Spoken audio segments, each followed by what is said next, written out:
अध्याय 8 भय का पक्षाघात। भय और चिंता उन्हीं चीजों को आकर्षित करती है जिनसे हम डरते हैं। डर की आदत स्वास्थ्य को खराब करती है, जीवन को छोटा करती है और कार्यक्षमता को पंगु बना देती है। संदेह और भय का अर्थ है असफलता। विश्वास आशावादी है, जबकि निराशावादी डर है।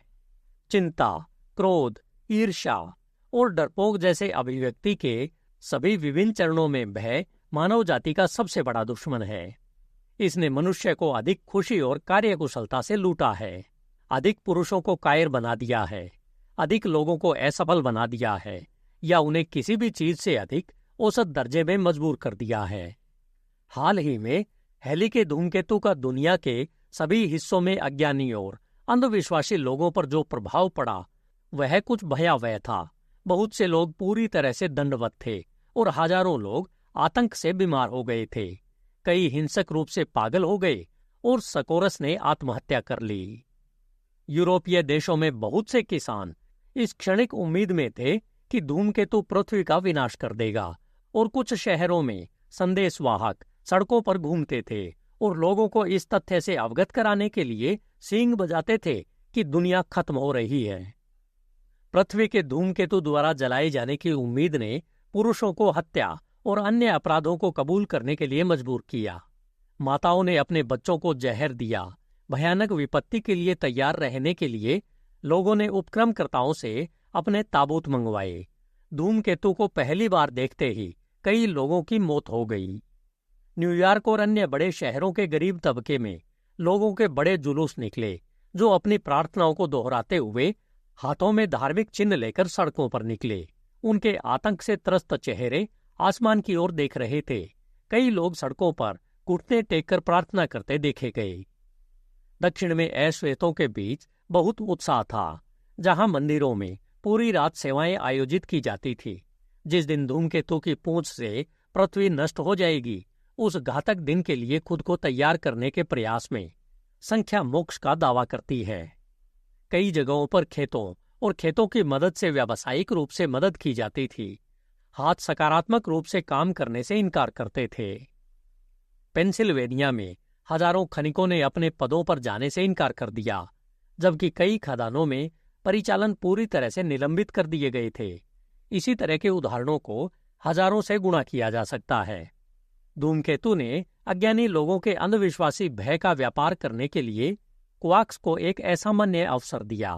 एक समुद्री जहाज के अधिकारियों ने बताया कि कुछ वेस्ट इंडियन द्वीपों में $1 प्रति बॉक्स में एंटी धूमकेतु गोलियां बेचकर एक संपन्न व्यवसाय किया जा रहा था। चूंकि ये बहुत कड़वे थे, इसलिए उन्हें विशेष रूप से प्रभावकारी माना जाता था। यह सब अंध युग में इतना अजीब नहीं लगेगा जब लोग घने अज्ञानी थे, लेकिन इन प्रगतिशील दिनों में यह निश्चित रूप से दुखद है कि शिक्षा के सभी लाभों और ज्ञान के असीमित अवसरों के साथ लोगों की कोई भी बड़ी संख्या इतनी अज्ञानी हो कि नुकसान से डरे। एक धूमकेतु जो अनंत काल से समय समय पर और हानि रहित रूप से पृथ्वी पर आ रहा है। शिक्षा, पर्यावरण और स्वतंत्रता के अपने सभी दावों के बावजूद और कई सदियों के अनुभव के माध्यम से हमें जो लाभ मिले हैं, उसके बावजूद लोगों की विशाल भीड़ अभी भी अनगिनत मूर्ख अंधविश्वासों और भय का शिकार है, जो उनके बर्बर पूर्वजों को गुलाम बनाते थे। उदाहरण के लिए, इस देश में महिलाओं का मानना है कि यदि दो लोग एक ही समय में एक दर्पण में देखते हैं, या यदि कोई किसी अन्य को पिन के लिए धन्यवाद देता है, या यदि कोई किसी मित्र को चाकू या कोई तेज धार वाला यंत्र देता है, तो यह दोस्ती को तोड़ देगा।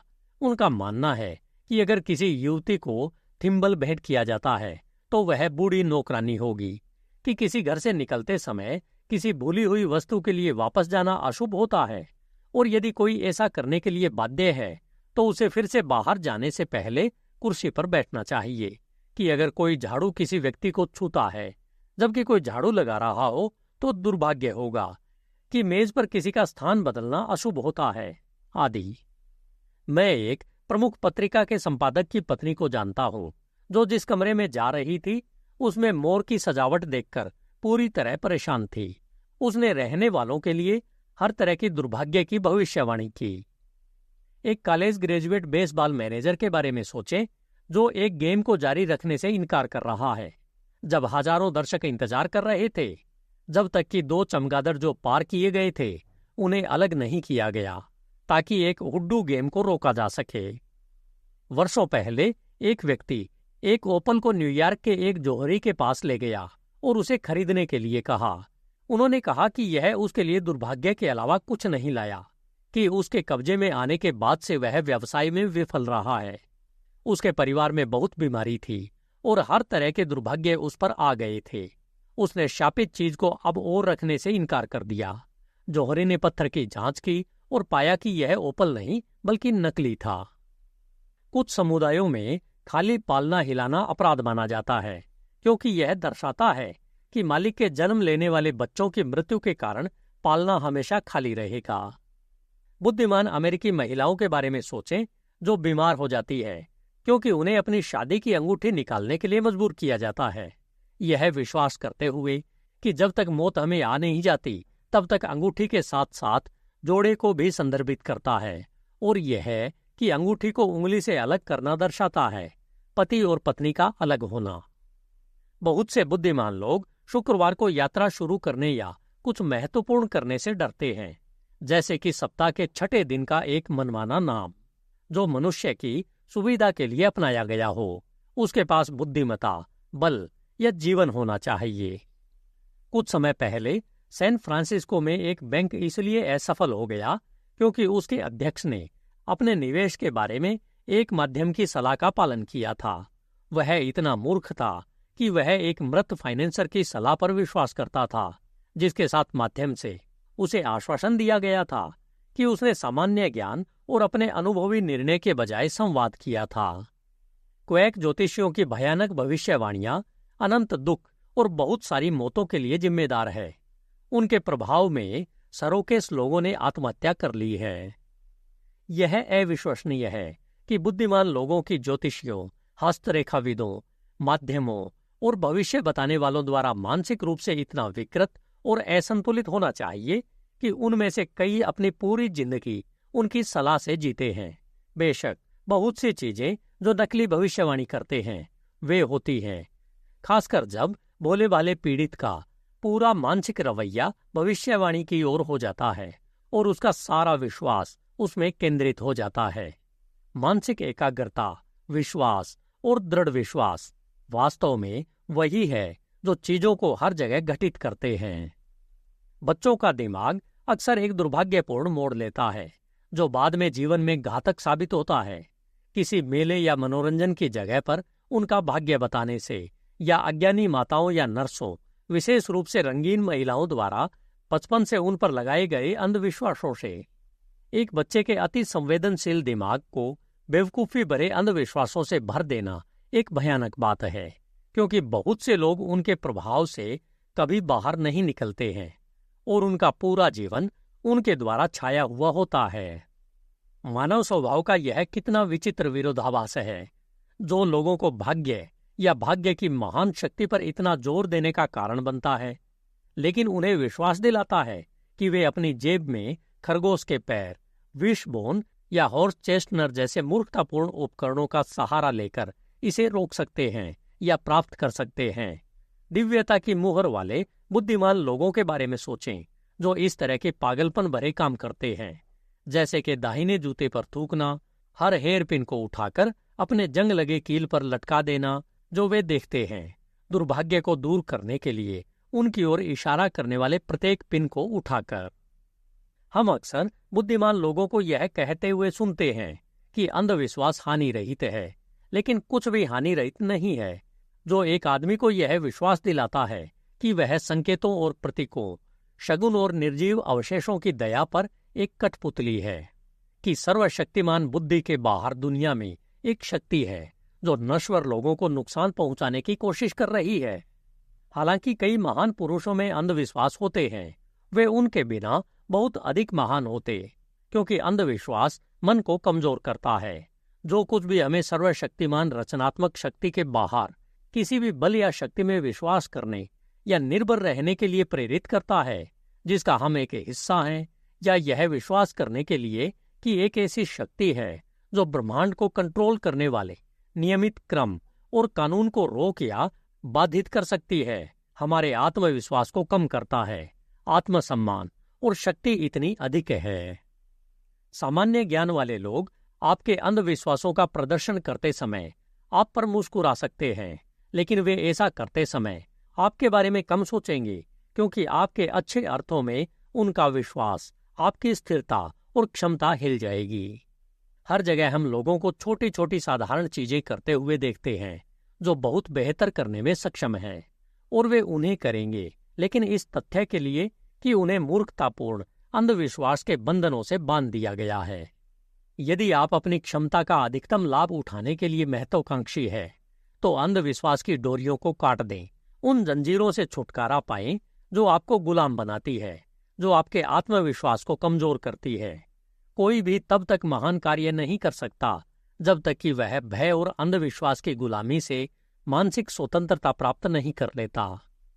हर जगह हम देखते हैं कि शानदार क्षमता बंधी हुई है और डर के दमनकारी हतोत्साहित करने वाले प्रभाव के कारण औसत दर्जे का काम करने के लिए मजबूर है। हर तरफ सक्षम पुरुष हैं जिनके प्रयास शून्य हो गए हैं और जिनकी हासिल करने की क्षमता इस राक्षस के विकास से व्यवहारिक रूप से बर्बाद हो गई है, जो समय के साथ सबसे दृढ़ निश्चयी व्यक्ति को भी अनिश्चित बना देगा। भय शक्ति का एक महान लुटेरा है। यह सोचने की क्षमता को पंगु बना देता है, सहजता, उत्साह और आत्मविश्वास को बर्बाद कर देता है। इसका किसी के सभी विचारों, मनोदशाओं और प्रयासों पर नकारात्मक प्रभाव पड़ता है। यह महत्वाकांक्षा और दक्षता को नष्ट कर देता है। कुछ समय पहले एक प्रकाशन ने 2500 व्यक्तियों का साक्षात्कार लिया और पाया कि उनके पास 7000 से अधिक विभिन्न भय थे। उनमें से स्थिति के नुकसान का डर, आने वाले अभाव का डर, छूत का डर, किसी छिपी हुई बीमारी के विकास का डर या किसी वंशानुगत कलंक का डर, गिरते स्वास्थ्य का डर, मृत्यु का डर, समय से पहले दफन होने का डर और अंधविश्वासों का भय। बहुत से लोग बस जीने से डरते हैं, इस डर से मरने से डरते हैं कि वे मर जाएंगे। वे नहीं जानते कि उस राक्षसी भय को कैसे दूर किया जाए जो उन्हें डराता है, और यह पालने से लेकर कब्र तक उनके कदमों को चूमता है। हजारों लोगों के साथ किसी आसन्न बुराई का डर हमेशा मौजूद रहता है। यह उनके सबसे सुखद क्षणों में से भी उनका पीछा करता है। उनका सुख इससे इतना विभक्त हो जाता है कि वे किसी भी चीज में अधिक आनंद या आराम नहीं लेते हैं। यह भोज में भूत है, कोठरी में कंकाल है। यह उनके जीवन में समाया हुआ है और उनकी अत्यधिक कायरता उनके सिकुड़ते आत्मसंचेत असर में बल दिया है। कुछ लोग लगभग हर चीज से डरते हैं। वे एक ड्राफ्ट से डरते हैं, ठंड लगने का डर। वे जो चाहते हैं उसे खाने से डरते हैं, अपना पैसा खोने के डर से, व्यावसायिक मामलों में उद्यम करना, जनता की राय से डरते हैं। उन्हें श्रीमती ग्रैंडी की सोच से एकदम डर लगता है। उन्हें डर है कि कठिन समय आ रहा है, गरीबी का डर, असफलता का डर, डर है कि फसलें खराब होने वाली है, बिजली और बवंडर से डरते हैं। उनका पूरा जीवन भय से भरा हुआ है। ऐसे बहुत से लोग हैं जिन्हें कुछ बीमारियों का डर होता है। वे भयानक लक्षणों, व्यक्तिगत आकर्षण में कमी या भयानक दर्द और बीमारी के साथ होने वाली पीड़ा की तस्वीर पेश करते हैं, और यह निरंतर सुझाव भूख को प्रभावित करता है, पोषण को बिगाड़ता है, शरीर की प्रतिरोधक शक्ति को कमजोर करता है और किसी भी संभावित वंशानुगत कलंक को प्रोत्साहित और विकसित करता है। यह सर्वविदित है कि एक महामारी के दौरान, यहाँ तक कि किसी भी शारीरिक संपर्क से पहले जिसके द्वारा उन्हें संक्रमण दिया जा सकता था, लोगों ने उस बीमारी को विकसित कर लिया था जिससे वे डरते थे, सिर्फ इसलिए कि उन्होंने अपने दिमाग को उस भयानक चीज पर ध्यान केंद्रित करने दिया जिससे वे डरते थे। 1988 में जैक्सनविल, फ्लोरिडा में पित्त ज्वर की महामारी और पूरे दक्षिणी राज्यों में भय की एक बहुत व्यापक महामारी थी। बाद वाली बीमारी एक मानसिक बीमारी पूर्व की तुलना में बहुत अधिक संक्रामक थी और उपचार के लिए बहुत कम उत्तरदायी थी। इसने कई राज्यों के हर छोटे शहर और गांव का दौरा किया और इसके कई शिकार मारे गए। चिकित्सा के इतिहास में ऐसे कई मामले हैं जिनमें कैदी फांसी के तख्ते या फांसी को देखकर इतने डर गए कि उन्हें फांसी देने से पहले ही उनकी मौत हो गई। युद्ध में कई सैनिक जो सोचते थे कि वे घातक रूप से घायल हो गए हैं, उनकी मृत्यु हो गई, जबकि वास्तव में उन्हें गोली या गोले से छुआ तक नहीं गया था और एक बूंद भी खून नहीं बहा था। हिंसक भय एक ही रात में बालों को सफेद करने के लिए जाना जाता है और कुछ महान आसन कयामत या खतरे का आतंक जीवन के वर्षों को निकाल लेता है। एक मेडिकल पत्रिका में एक जर्मन चिकित्सक के मामले की रिपोर्ट है, जिसने एक पुल पर सवार होकर एक लड़के को पानी में संघर्ष करते देखा और बचाव के लिए दौड़ा, और जब उसने लड़के को किनारे पर खींच लिया तो पाया कि वह उसका बेटा है। उसके दोस्त अगले दिन उस आदमी को नहीं जानते थे।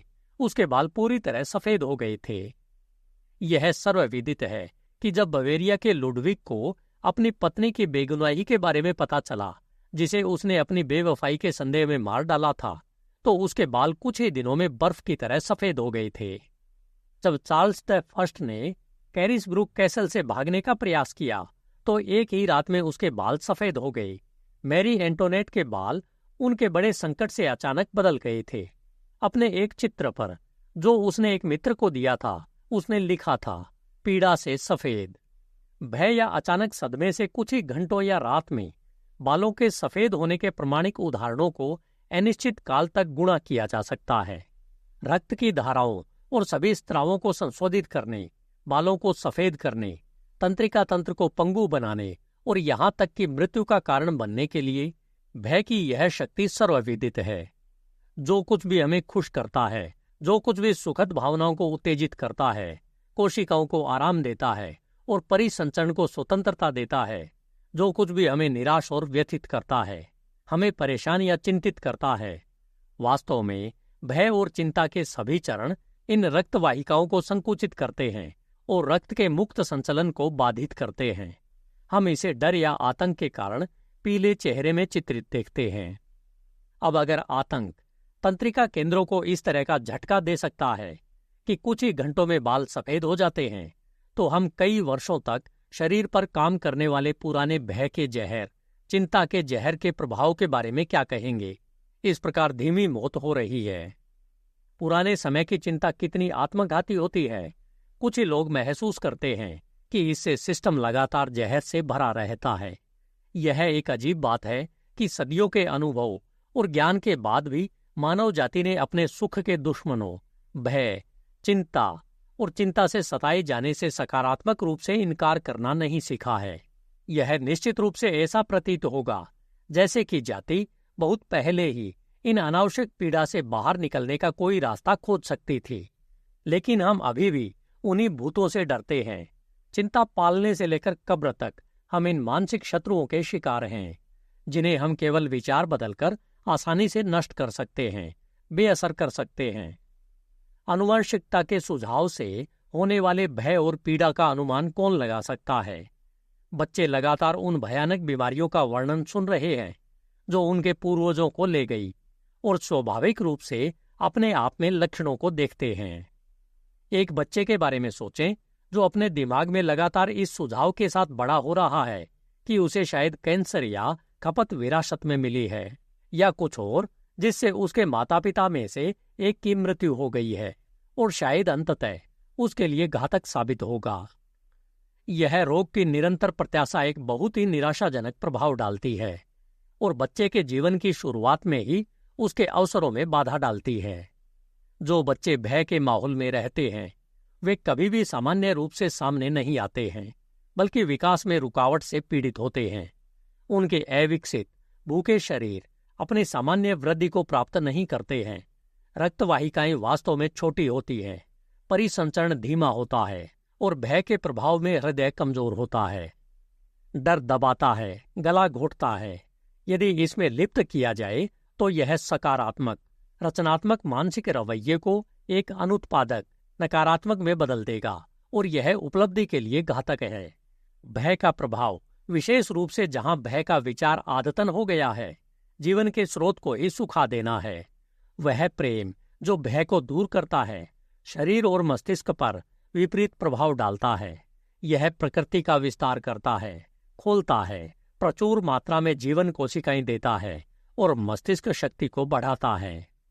भय कल्पना के साथ भयानक कहर ढाता है, जो हर तरह की भयानक चीजों की तस्वीर पेश करता है। विश्वास इसका पूर्ण मार्ग है, क्योंकि जहां डर केवल अंधेरे और छाया को देखता है, वहीं विश्वास बादल के पीछे की चांदी की परत, सूर्य को देखता है। डर नीचे देखता है और सबसे बुरे की उम्मीद करता है। विश्वास ऊपर देखता है और अच्छे की आशा करता है। डर निराशावादी है, विश्वास आशावादी है।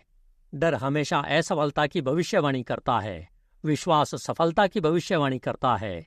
जब मन में आस्था का प्रभुत्व हो तो गरीबी या असफलता का कोई डर नहीं हो सकता। इसकी उपस्थिति में संदेह नहीं रह सकता। यह सभी विपत्तियों से ऊपर है। एक शक्तिशाली विश्वास एक महान जीवन दीर्घक है, क्योंकि यह कभी नहीं जल्लाहट करता है। यह अस्थायी झुंझलाहट, कलह, परेशानी से परे देखता है। यह बादल के पीछे सूर्य को देखता है। यह जानता है कि चीजें सही होंगी, क्योंकि यह उस लक्ष्य को देखता है जिसे आंख नहीं देख सकती। लंबे जीवन वाले लोगों में दृढ़ विश्वास होता है। यह धार्मिक रूप से विश्वास की हमारी अपनी अभिव्यक्ति से बिल्कुल सहमत नहीं हो सकता है, लेकिन उन्हें विश्वास है कि एक सतत साथी के रूप में उन्हें आश्वासन दिया जाता है कि अंत में चीजें सही होंगी। चिंता ने कई लोगों को अपनी ऊर्जा को नष्ट करके, उनकी उत्पादक क्षमता को बर्बाद और बिगाड़ कर अपने कर्ज का भुगतान करने के लिए अयोग्य घोषित कर दिया है। विश्वास एक आदमी को चिंता करने से रोकता है और उसे अपनी साधन संपन्नता, आविष्कारशीलता का असीम रूप से अधिक लाभ उठाने में सक्षम बनाता है। जो व्यक्ति भय के कारण पंगु हो सकता है, वह अपने पास जो कुछ है उसका सर्वोत्तम उपयोग करने की स्थिति में नहीं है। यदि वह एक तंग जगह में है तो उसके सभी संकाय बरकरार होने चाहिए। अगर वह चिंता करता है तो वह केवल अपना सर्वश्रेष्ठ करने में खुद को अक्षम कर लेता है। शांत, संतुलित मन आश्वासन, आत्मविश्वास देता है। आपकी जो भी आवश्यकता हो उसे विश्वास के हाथ में दें। यह मत पूछो कि कैसे या क्यों या कब, बस अपना सर्वश्रेष्ठ स्तर करें और विश्वास रखें, जो युगों का महान चमत्कार करने वाला है। पुरानी चिंताओं में हमेशा विश्वास की कमी होती है। वह व्यक्ति जिसका दृढ़ विश्वास है कि एक शक्ति उससे असीम रूप से बुद्धिमान है, जो ब्रह्मांड के मामलों को निर्देशित और मार्गदर्शन कर रही है, और यह कि सब कुछ सर्वज्ञ सर्वशक्तिमान योजनाकार के भव्य उपयोग की ओर बढ़ रहा है, कि हर प्रकार की कलह अंततः स्वभाव में निगल जाएगी, कि सत्य अंत में सभी त्रुटि पर विजय प्राप्त करेगा, कि ब्रह्मांड में सब कुछ, चाहे वह कितना भी विरोधाभासी क्यों न लगे, इतने शानदार, इतने परोपकारी, इतने शानदार नस्ल योजना के अंतिम उपभोग की ओर बढ़ रहा है कि कोई भी मानव मन इसे नहीं समझ सकता है। जब उनके पास निराशाएं, हानियां, उलटफेर, विपत्तियां आती है तो उसका मानसिक संतुलन नहीं बिगड़ता, क्योंकि उसका विश्वास दुर्भाग्य से परे देखता है और बादलों के पीछे सूर्य को देखता है। प्रतीत होने वाली हार से परे जीत को देखता है। चाहे कुछ भी हो, वह जानता है कि भगवान उसके स्वर्ग में है और दुनिया के साथ सब ठीक है। बहुत से लोग इस बात को लेकर रुकते रहते हैं कि वे आखिरकार कैसे बाहर आएंगे, वे सफल होंगे या नहीं। चीजों के परिणाम के बारे में यह निरंतर पूछताछ संदेह पैदा करती है, जो उपलब्धि के लिए घातक है। उपलब्धि का रहस्य एकाग्रता है। किसी भी प्रकार की चिंता या भय मानसिक एकाग्रता के लिए घातक है और रचनात्मक क्षमता को मारता है। एक वेबस्टर का दिमाग डर और चिंता से भरा होने पर ध्यान केंद्रित नहीं कर सकता। जब पूरा मानसिक जीव परस्पर विरोधी भावनाओं से कांप रहा हो तो कार्यकुशलता असंभव है। जीवन में वास्तविक दुख इतना बड़ा नहीं है। जो चीजें हमें समय से पहले बूढ़ा बना देती हैं, जो हमारे चेहरे पर झुर्रियां डाल देती है, हमारे कदमों से लोच निकाल देती है और जो हमसे खुशी छीन लेती है, वे नहीं है जो वास्तव में होती है। अपनी महान सुंदरता के लिए प्रसिद्ध एक अभिनेत्री ने कहा, कोई भी जो अच्छा दिखना चाहता है उसे कभी चिंता नहीं करनी चाहिए। चिंता का अर्थ है सुंदरता के हर निशान के लिए बर्बादी, मृत्यु और विनाश। इसका मतलब है मांस का नुकसान, पीलापन, चेहरे पर गलपी रेखाएं और आपदाओं का कोई अंत नहीं। कोई बात नहीं, क्या होता है, एक अभिनेत्री को चिंता नहीं करनी चाहिए। एक बार जब वह इसे समझ लेती है तो उसने अपना रूप बनाए रखने के लिए उच्च मार्ग पर एक मील का पत्थर पार कर लिया है। यह कितनी अच्छी बात होगी यदि आदतन चिंता करने वाला अपनी एक तस्वीर देख सके, जैसा कि वह होता अगर उसका मन हमेशा चिंता से मुक्त होता। कितना झटका, लेकिन उसके लिए अपने बगल में खुद की एक और तस्वीर रखना कितनी मदद करेगा, जैसा वह स्वभाव में है। समय से पहले बूढ़ा, उसका चेहरा गहरी चिंता और चिंता की झुर्रियों से भरा हुआ, आशा और ताजगी से शून्य एक तस्वीर, एक ऐसे व्यक्ति की जो दूसरों की तुलना में कई साल बड़ा दिख रहा हो, जैसा वह जोशीला, आशावादी, आशान्वित, उत्साही लगे। लगभग सभी प्रकार के धर्म में भय ने एक बड़ी भूमिका निभाई है। मध्य युग में पुरोहित वर्ग ने अज्ञानी जनता को चर्चों में खींचने और उनके प्रयासों को कंट्रोल करने के लिए इसे सबसे प्रभावी पाया। अज्ञान भय के प्रति इतना अति संवेदनशील है कि विश्व इतिहास के सभी कालखंडों में इसका लाभ उठाने का प्रलोभन बहुत अधिक रहा है। भौतिक नरक के भय के भयानक प्रभावों का अनुमान कौन लगा सकता है? इस सिद्धांत ने दुनिया से मानव जाति पर एक उदासी डाली है। चर्चों की उत्पत्ति में केंद्रीय विचार अभिव्यक्ति के सभी विभिन्न रूपों में भय से राहत का एक तरीका प्रस्तुत करता था। दूसरे शब्दों में, यह मनुष्य द्वारा उन चीजों से राहत प्रदान करने का प्रयास था जो उन्हें परेशान और चिंतित करती है, मानव जाति के दिल के दर्द से। और फिर इन चर्चों ने अनजाने में लोगों को चर्च की उपस्थिति, चर्च के कर्तव्य के प्रदर्शन आदि में मारने के लिए एक हथियार के रूप में इसका इस्तेमाल करके भय के विकास को प्रोत्साहित किया है। सृष्टिकर्ता की छवि में बने एक इंसान के लिए इस सतत भय में जीना कितनी भयानक बात है कि उसके साथ यहाँ या उसके बाद कुछ भयानक होने वाला है, कि वह परिस्थिति की एकमात्र कठपुतली है, कि किसी भयानक बीमारी या विपत्ति के रूप में किसी भी समय एक क्रूर भाग्य प्रकट होने की संभावना है। जब मन में मृत्यु का निरंतर भय होता है तो कोई जीवन के उच्चतम आदर्श को कैसे विकसित करना सीख सकता है?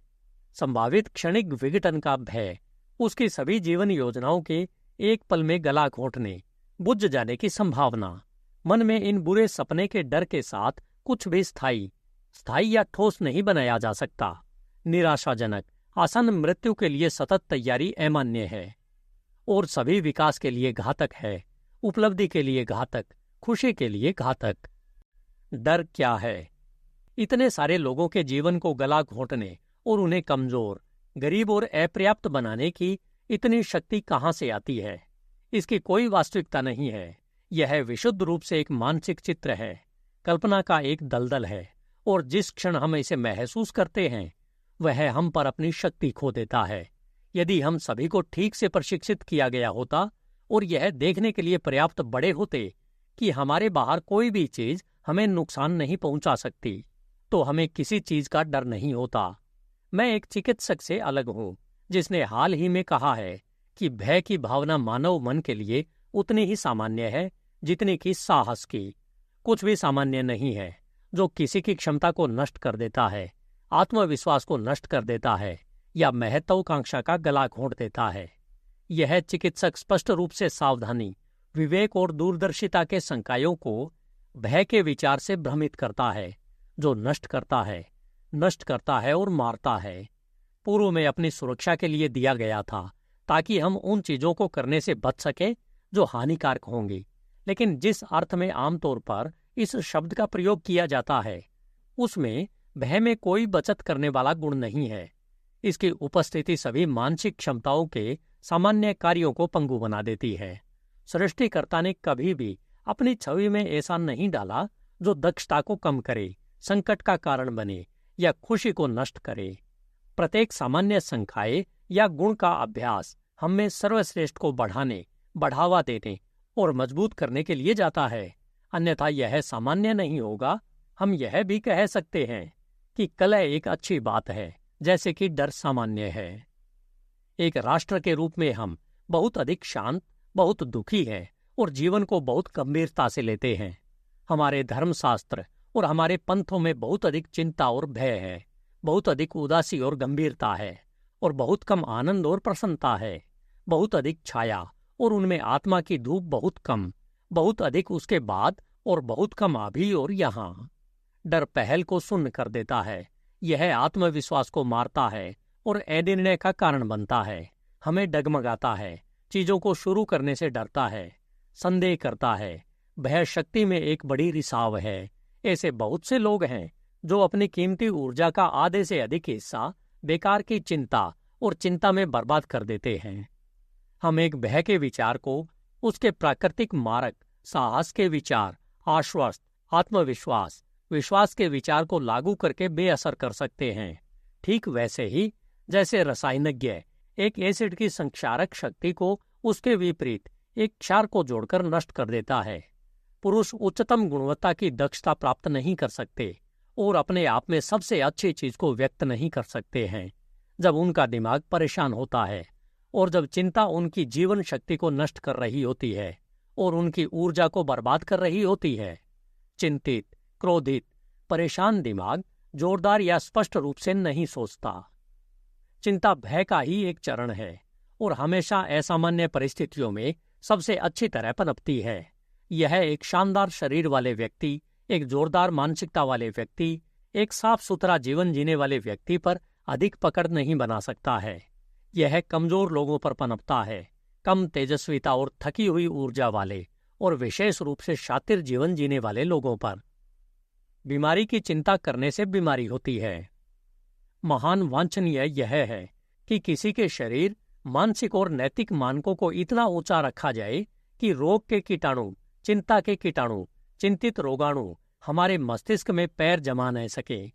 हमारी प्रतिरोधक क्षमता इतनी अधिक होनी चाहिए कि इन शत्रुओं के लिए मस्तिष्क या शरीर में प्रवेश करना असंभव हो।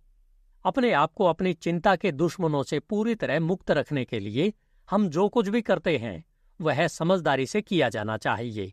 कोई फर्क नहीं पड़ता कि हम कितने ईमानदार हैं या हम कितनी मेहनत से आगे बढ़ने की कोशिश करते हैं।